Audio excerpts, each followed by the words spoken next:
Hello, Ray Phoenix here, and this is Super Mario Bros. 2, The Lost Levels. This is by far the definitive version of Super Mario Bros. 2.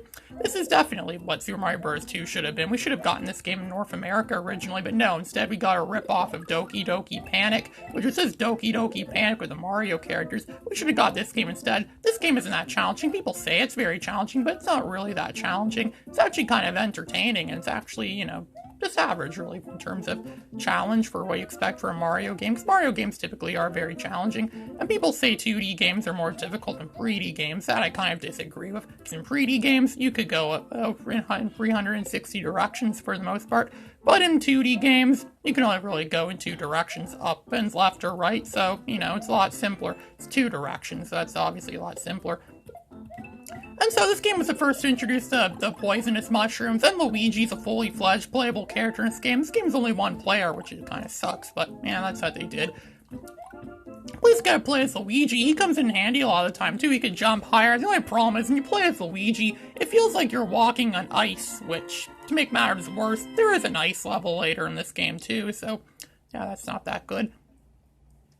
But yeah, but overall, yeah, this game has all the same stuff you expect from the original Super Mario Bros. It has all the same music. This is actually being played on Super Mario All-Stars, if you haven't figured it out yet, which explains the 16-bit graphics and 16-bit sound and 16-bit everything. And I'm playing on my SNES emulator too, which is very primitive. So yeah, this pretty much just looks like the second level from the original Super Mario Bros. And it's pretty much the same thing. A lot of this is the same stuff, only more challenging. It's like Super Mario Bros. Like, they actually put this same game on, what was it called? Oh yeah, Super Mario Bros. Deluxe in the Game Boy Color, but on that it was called Super Mario Bros. For Super Players, and I beat that game, so yeah, I guess I must be a super player then, according to Super Mario Bros. Deluxe on the Game Boy Color.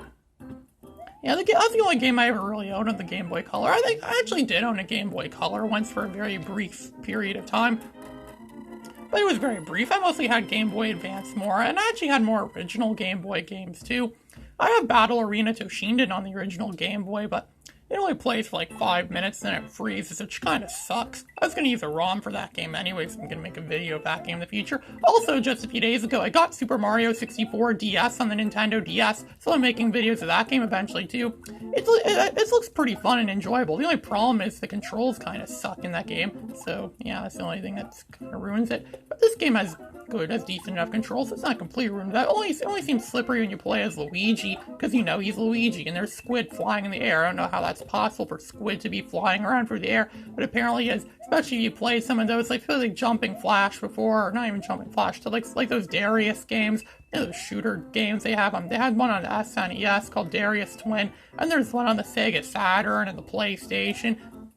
Back when a lot of companies refused to keep making games for Nintendo because Nintendo refused to advance. So that's why franchises such as the Mega Man franchise, Final Fantasy, and things like that, after the SNES era, they went to PlayStation and Sega Saturn because they knew what they were doing, but not N64, because N64 is still cartridge-based, which actually was the better thing, because cartridges are actually a lot more superior to discs in a lot of ways. Sure, discs could hold more space and they could hold better music, but cartridges are far more durable and they last longer too. So yeah, there you go, cartridges. And you see, and some may argue that digital might be better than cartridges. Yeah, but digital could be deleted from your computer's hard drive. Your computer's hard drive fails, all your digital stuff gets lost, but not a cartridge, unless the cartridge fails or something like that, which I've had some cartridges fail on me before. Cartridges are not always a great, especially those unlicensed cartridges, because I only have one actual NES game that's unlicensed. It was Pac-Man, but yeah, so anyway, we destroyed the first, Bowser clone, or whatever you call him. I'm pretty sure this looks very familiar. Oh yeah, I know why. They used it in Super Mario Forever, which was like a homebrew fan-made Mario game, which uses the same play engine too from Super Mario All-Stars. I think they also used a lot of these graphics and a lot of these visuals and everything like that in what was it called? Oh yeah, the Super Mario Bros. Game on the Sega Genesis. Yeah, that's right. There's a Super Mario Bros. Game on the Sega Genesis. It's pirated though. The music sucks. The game sucks overall. But what do you expect for a pirated game? A lot of pirated games suck. Remember back when pirated games were big? There was another one called So Mari, which was on the, what was it? Oh yeah, it was like the original Sonic the Hedgehog, but it was on the NES, and you played as Mario in it, which was kind of strange. So yeah, now we're in some, now we have to escape from water and think like that, or there's like water below us. So yeah, actually, this game is, I'll admit, they did make this game a lot more challenging than the original Super Mario Bros. But it's still, if you know what you're doing, if you play this game every day and you know what you're doing, you could get through it pretty easy too. So yeah, I play this game a lot, and I've beaten this game before, so I know I keep saying that, but yeah.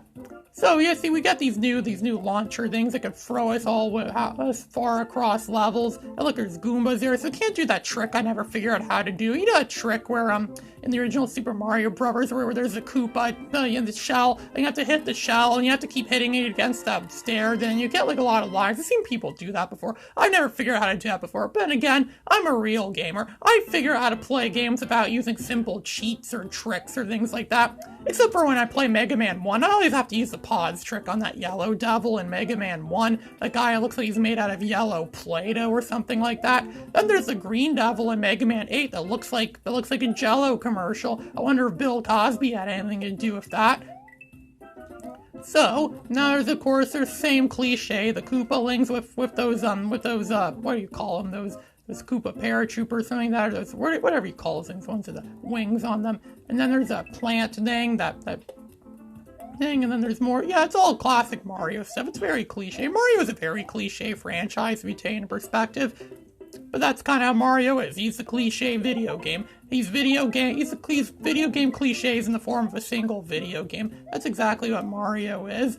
And then there was a lot of controversy too over the SNES because kids would say, "Daddy, Mommy, I want Super Nintendo for Christmas this year." And then they'll be like, "Super Nintendo? You want a Super Nintendo? Don't you already got one of those? I have a regular Nintendo. I want a Super Nintendo." Yeah, that's what. Yeah. And then parents like, "Nah, I'm not buying an SNES." Well, my parents never bought me an SNES, and you see how I turned out? Yeah, no, I just make crappy videos on YouTube for a living. What do you expect? I kid, my videos don't suck. They only suck if you think they suck.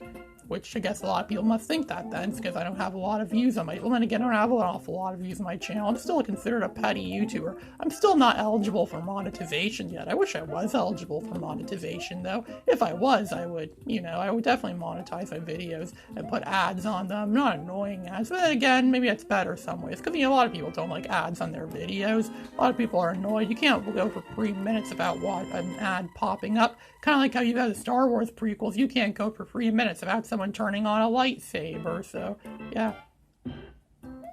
This level's a lot like 2-3 in the original Super Mario Bros. Only it's at nighttime, and you have to, and there's a lot more stuff to dodge. They're still throwing fish at you. Sounds like something that happened in a Dr. Seuss book. Remember Dr. Seuss books? Yeah, I remember those books. I wish more kids would read books like those. I bet our world would be a lot more whimsical if people read Dr. Seuss books. But then again, that's kind of how it is. No one likes whimsical things anymore. I still do, but not everyone apparently. But then again, I'm not everybody, so what am I to say about that? I wonder if this level has that kind of like a trick thing. Because in 2-3 in the original Super Mario Bros., if you collect every coin in that stage, in 3-1 there will be, on the bridge part, there'll be an invisible 1-up mushroom you could get there if you have to find out where it is and hit it exactly where it is. So yeah, we all like doing that, right? We all like finding hidden secrets in this game. We're at 2-4 already, man. I just blinked and we're already far into the game, man. See, look at that. I'm plowing. See, I told you this game wasn't that hard. I'm already plowing through it as is. But of course, I don't plan on this being a full LP or anything like that. But then again, I don't really do full LPs. I think I already explained why I don't do very many full LPs, full Let's Plays. The last time I did a full Let's Plays when I did Lego Star Wars 2.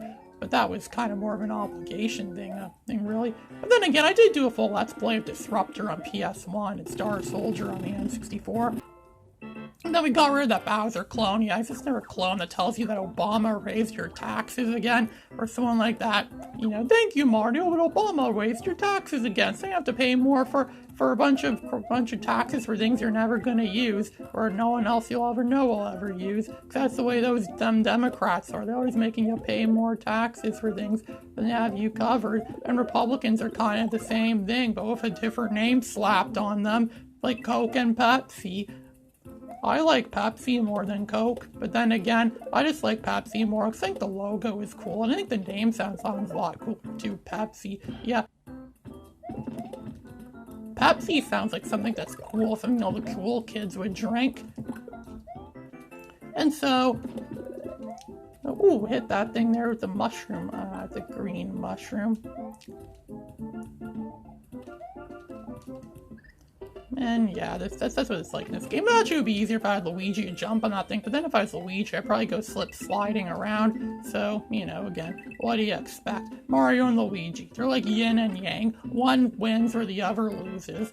And look at this. This is something really stupid this game does. They make you go for those tubes, and then look at that. They pretty much have you stuck in like a cage thing. It's like like being stuck in a frickin' hamster cage. How the frick am I supposed to get out of this thing? And then look at that. I get killed like that. Again, who designed this game? I swear this game was designed by a bunch of chimps sometimes too. Or maybe Lindsay Lohan designed this game or something. I don't know who created the levels design, but it probably wasn't, it probably wasn't someone, that knew how to make game levels that well. I mean, the same people later go on to make the levels in the original Rayman game. We all know the levels in the original Rayman game were very abysmal. All very, Rayman was like, I don't know what to say, because the levels are all like messed up. We're all like, it's like you have to go to one place and you have to hit something, activate something else, and you have to activate something else, and eventually you'll find your exit. And then there's multiple, multiple different trails and paths, things like that. And what's worse is, unlike in Super Mario 64, where you could beat the game just by getting 60 power stars, in the original Rayman game, you had to get every Electoon in that game to get to the last level of the game. I never got that far, because I can't get all the Electoons. It's almost like they want me to cheat. Well, cheating is what they want, cheating's what they get. I should find some cheats for Rayman sometimes, make a video of that sometime in the future. But for now, I'm stuck with Super Mario Bros. 2, The Lost Levels. It pretty much is the original Rayman. In fact, Mario was the original Rayman in a lot of ways. I bet the people who made the original Rayman took a lot of inspiration from Mario, I would bet. But then again, Mario and Rayman are not exactly competitors, because they appeared on a lot of each other's systems. I mean, Rayman games appear on Nintendo. Heck, a lot of the time the Nintendo actually got the better Rayman games. Like in Rayman Arena, it was so much better than the PS2 version, and Rayman 3 had some stuff that was completely absent in the PS2 version. Screw you, Rayman. Why do you always have to make me choose the wrong system? Why do you always do it? Why do you do that to your fans, Rayman? Don't you care about your fans, Rayman? Your loyal fan base? Oh no, you don't. It's all about making money and publicity. That makes you just like Captain Amazing in that Mystery Men movie. I fight for justice and peace, so the whole world could be safe. And really, I thought you fought evil only because for publicity and making more money. And you're already a billionaire as is, so what is that saying? You probably wipe your butt with $100 bills or something like that. I don't know. Maybe, I don't know, maybe you just want to do this to troll the world. Maybe you are just some big troll. But then again, I'm kind of a troll sometimes too. You know, the attitude I give towards like those people, like the Jehovah's Witness that comes to your door. They're kind of trolls in a lot of ways. And I troll them back by telling them, I don't know what I tell them. Maybe I will buy one of their books in the afterlife, if there even is an afterlife. Who knows what afterlife is like? I wonder what happens to video game characters when they die. Maybe they, I don't know, end up in cyberspace or something like that.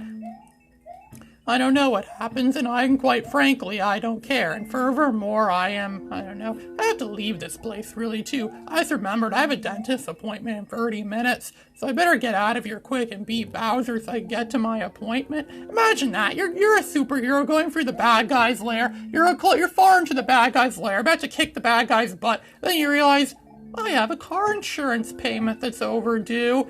I need to pay my car insurance so I won't get attacked by the repo men again. You know, the repo men come to your door at midnight, they beat the living daylights out of you, and then they take your credit cards, they take your TV, they take all your money, they take your computer, they even take Mario's mustache off, and then, I wonder what Mario would look like without a mustache. They should do that in a future game where Mario shaves his mustache and finally gets rid of his hat so we can see his Elvis Presley like hair he refuses to hide. Well, I guess that's enough mumbling for now. This is Ray Phoenix signing out.